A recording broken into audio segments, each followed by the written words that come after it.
Welcome to Invest Out West podcast. I'm Nat Micken. And I'm Kahlia Micken. We are a husband and wife team who live and invest in Western Queensland. Join us on our journey of creating passive income through mindset, business, crypto, and property investing.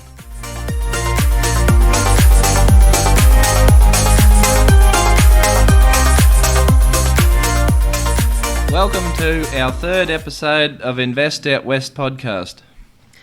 We'd like to start today with a quote from Socrates that says, "The only true wisdom is knowing you know nothing." Yeah, so that's a good lead in to where we are at the moment. So we're in Melbourne. That's a long way from northwest Queensland where we live. We're here. We've just been here at the Australian Crypto Convention that was held over last weekend, and it's been fairly mind-blowing, the different projects and different stalls that were there at the crypto convention. So we just wanted to dedicate this episode all to do with the convention that we'd been at.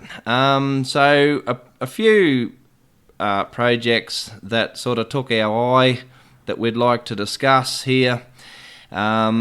We have gone ahead and bought a Bitcoin mining machine, which we've never been into mining Bitcoin before. So there was several different mining machine companies at the convention, and so we decided to go ahead with one of them, and we bought a mining machine which is hosted in Europe. And because the electricity there is a lot cheaper than Australia, so it's a case of we own the machine, it's sent to Europe, and we just pay the electricity bill, but we get all the Bitcoin that's mined from it comes directly to us. So that seems like a pretty good deal to us. Do you want to add anything on that? Yeah, so the machine we bought is called a Bitmain Anti-Miner, a S19K Pro machine, and the cost of this machine at this particular expo was near the $4,000 mark. So we done all of our figures before we committed to it, and we worked out how long it would take with the Bitcoin that it would mine to get our return on investment, and the figures stacked up, so we invested our money and bought one of these Bitcoin mining machines. Yeah, so we had to work out in that time frame because the Bitcoin halving will happen next April, around that April mark next year. So it's, what is it now, 6.25 Bitcoin per block, and that will halve again in April. So it's about 2 weeks from purchase date until when it's in operation and it starts to mine Bitcoin for you. So that'll only happen on that 6.25 Bitcoin until April, which then will be in the halving again, and then we'll get half of that. So so the figures stacked up on that. So we went ahead with that and bought one of those. So it's that's sort of a fairly exciting thing for us to get into now that we're actually mining Bitcoin, not just buy and hold like we've always done. We've never actually sold any Bitcoin, and so we've always just bought and held. But this machine will be doing mining as well.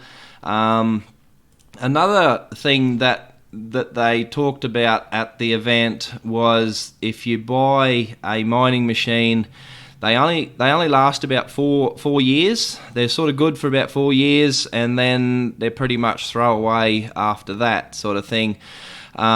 So you can work on them and refurbish them, but it comes down to a case of is it worth it? So the fact that we're probably only maybe 2 to 3 years away from the peak of the next bull cycle, they suggest that when you're in the height of the bull run, then you can often sell your mining machine for even more than what you paid for it to start with, and you can get more for it second hand than what you originally paid. So that's something that we'll probably look at the time. Once we get up to around that 2 to 3 years, we'll see whether it's viable to sell that machine and then just hold until the next bear market, which in the next, like in each bear market, the machines are always a lot cheaper than what they are in the height of the bull market. So that is something that we learnt there. Is a lot of miners do that. They'll sell their machines when Bitcoin is high and everybody wants to mine it, and then they sort of get rid of them, and then they buy new ones again when they become cheaper again. So yeah, that's something that we're excited to dabble into. There was other things at the convention that we'd like to touch on. So there's a project there called Layer 1X, and that is something that we're both quite bullish on at the moment. We'd done like a fair bit of research with the stall, because there was a stall there at the convention on Layer 1X, and there was also a talk. They did a talk on Layer 1X there, so we attended all that, and that's something that we're looking very closely at. It seems to be very promising. Did you want to talk about the details on that? Yeah, so Layer 1X is a relatively new, new project that has been built behind the scenes. So Layer 1X it's coming out to have a platform where it connects different blockchains together without having to create a bridge. So it sort of joins them all together without actually having the bridge. So at the moment, Layer 1X is connecting 8 different blockchains. So you've got Ethereum, you've got Arbitrum, Optimism, Phantom, Solana, Matic, Polygon, Avalanche, and Binance Smart Chain. And so what they want to do is they want to remove the risk that comes when you're trying to bridge between different blockchains. So it's a decentralized architecture that empowers the secure exchange of smart contracts and assets across multiple chains.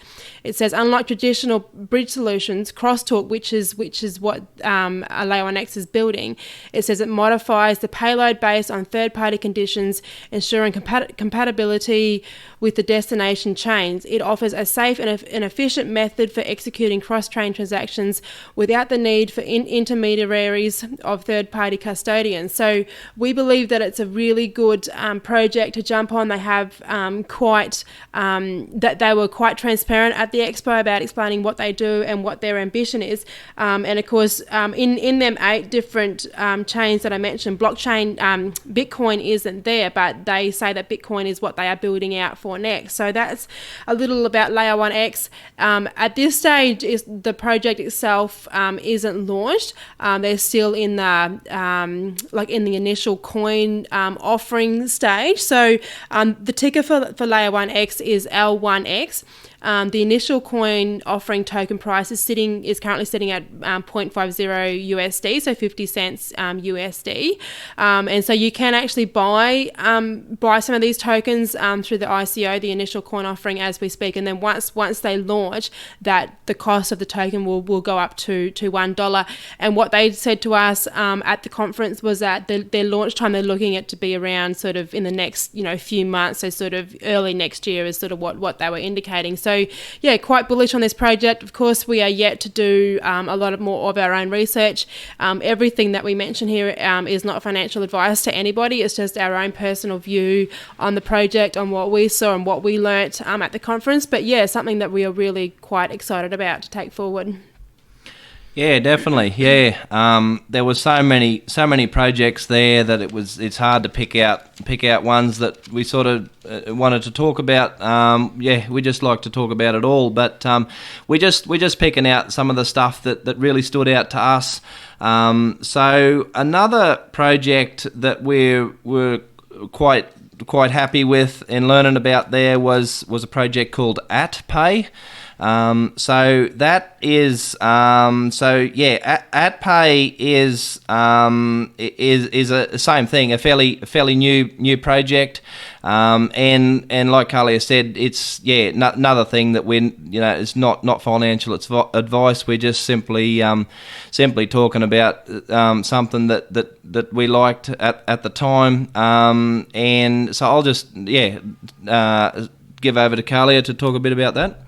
Yes, AppPay really piqued our interest because it is tying a link between the crypto world, the crypto space, back to the likes of e-commerce and to merchants as we are in our other businesses, and even as a general consumer. So what they told us at the conference, so the website for this company is AtPay, so atpay.io, and their symbol is the @ symbol PAY, and it says that it is a decentralized finance protocol that is the first buy now, pay later platform built integrating blockchain technology with its own cryptocurrency. So what they're building out, I went and had to talk to them from a merchant point of view, so from a small business point of view with our e-commerce and for our self-storage, as a merchant point of view, so we can take it to our customers and say this is a decentralized finance option for you to pay for your goods and for your services, and as they say, they are the first protocol built for buy now pay later on the blockchain. So it's a really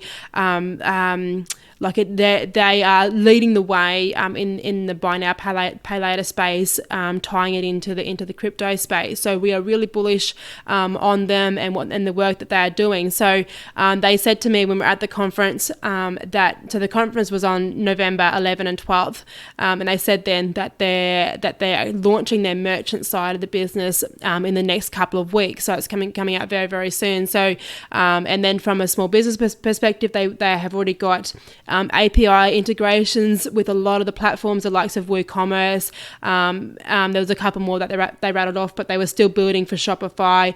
But they are all going to be there. Our plugin that you plug into the back of your website, and it's going to streamline the buy now, pay later system between small business, between merchants and the blockchain. So really, really amazing technology that we're really bullish on for AdPay. Yeah, no, that was something that I really liked, and yeah, so another thing, couple of things there that we liked was there was a lot of different crypto payment cards. So yeah, that space I believe is really starting to open up. That'll be probably something that's really going to really shine across the next bull market. So yeah, what was a couple of so one of them was called CoinJar. So CoinJar so they are an exchange, first and foremost an exchange, and then they are also offering a card now. They partnered with MasterCard, and the way that CoinJar are working is that you have your account, which is an app. You can access it both on a desktop or the app on a device. And so you just virtually use them as your bank. So you can deposit your money into the exchange to the app on your phone. So we're talking AUD, so deposit money in. And you can use that to either buy your cryptocurrencies, or you can use that AUD technically as a bank. So you get your MasterCard, which is a CoinJar MasterCard, and you would just go and buy goods and services as you would normally use a credit or a debit card from other banks, and so I asked them, whether you could pay with crypto with the card, but they said no. At the moment, their technology only allows you to pay in AUD. So if you were to own Bitcoin and you wanted to go and use your CoinJar MasterCard card to go and purchase something, you would just have to sell your Bitcoin and put it back into AUD. Still keep it on the exchange, on the CoinJar exchange, and then go and use that card to then go and buy your service. So it's like a really streamlined process where it takes away the bank. So all you do do is transfer your money from the bank to your CoinJar account, and then you go and do what you wish with it, whether that is to go and buy goods or services or whether that is to buy crypto. So that was CoinJar.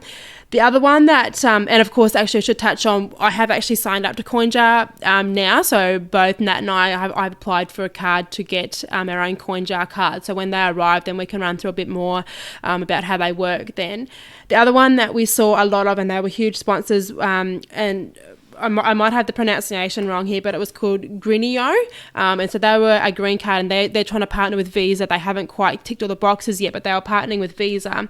And they were virtually the same idea. So pay with digital currencies worldwide was their push. So they haven't launched as yet, that they have got the wait list out. So same story, we have applied to be on their wait list to get their card. So and their slogan is that they are the future of personal finance, and you can pay with digital currencies anywhere in the world. So a lot of work going on in this space. There were a couple more other card providers that were on the floor. However, I haven't done enough research into them to speak on them just at the moment, but I will look into all of them that were showcasing there. So yes, a huge work happening in the space of tying between goods and services that you can pay for with your crypto. So a lot of happening there, and quite bullish on that space as well. Yeah, no, it was a marvelous weekend. There was so many speakers there. The Michael Saylor, when Michael Saylor was to speak, they couldn't even fit the amount of people in the room. There was so many of them, us two included, that had to get turned away at the door because the room was full.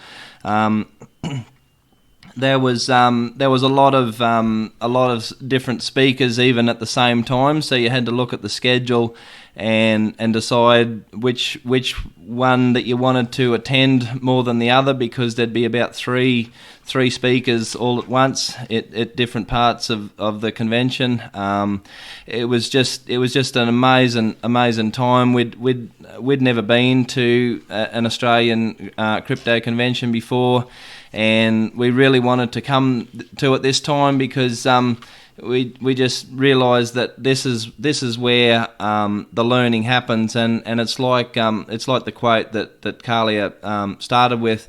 The only sure thing is that you know nothing, and so it's a case of just learning about this stuff all the time. Especially in the crypto space, that's so heavy, and it's only at events like this that you get such a really deep insight to what's actually happening. It's you can watch YouTube and listen to podcasts and that sort of thing, but once you're actually in amongst the people and the companies there that are doing the building and making this stuff, it's then that you become aware of just how big the crypto space is, and I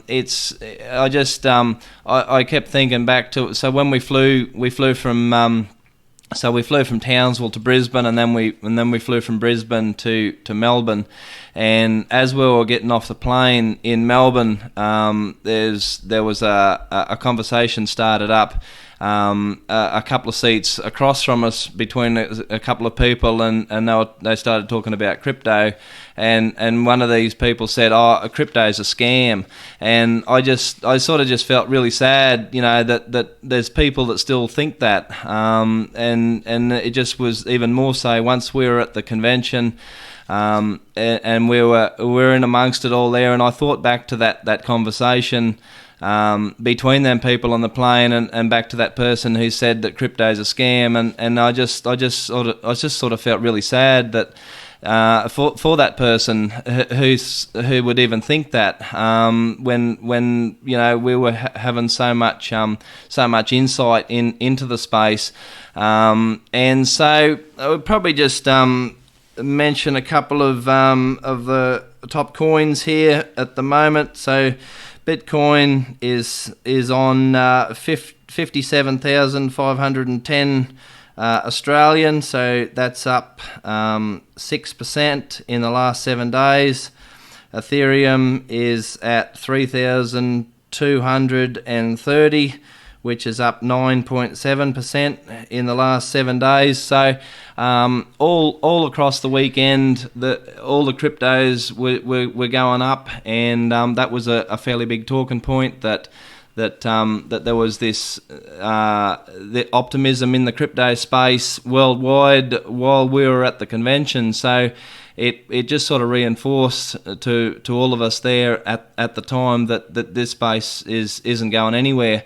And so I'd just like to mention a little bit about why we didn't do our last episode. So where we live on our cattle property, all around us there was a lot of bushfires happening, and we were out fighting fires with a lot of other people to try and save as much grass as possible. And so it just never happened. We tried to do a podcast in amongst it all, but it just we were that busy with fighting the bushfires that we never ended up being able to do it. So we decided that we'd scrap that one and we'd just do this one instead, because we still wanted to get to the crypto convention, and we decided that we'd just do our podcast on the crypto convention. And so yeah, that's sort of a brief outline of our thoughts at the convention. Did you want to add anything? Yeah, so I just wanted to say, like, as a closing comment, that I mean, like, obviously everything we share here is just our own personal view. We don't push anything on anybody. We just want to share, like our love and, like, our passion for the space.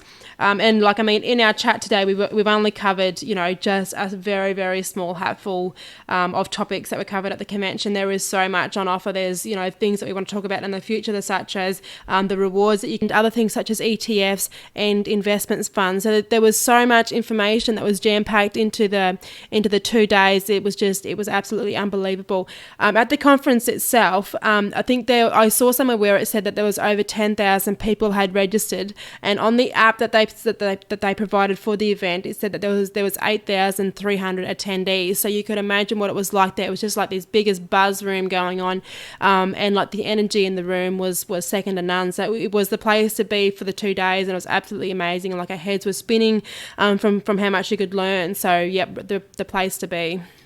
Yeah, no, definitely. It was something that we'd never experienced before, and even with all the normal learning that we've done over the last couple of years on the crypto space, this still just blew our minds. And so, yeah, I think that's about all we've got on this one, and keep living the dream.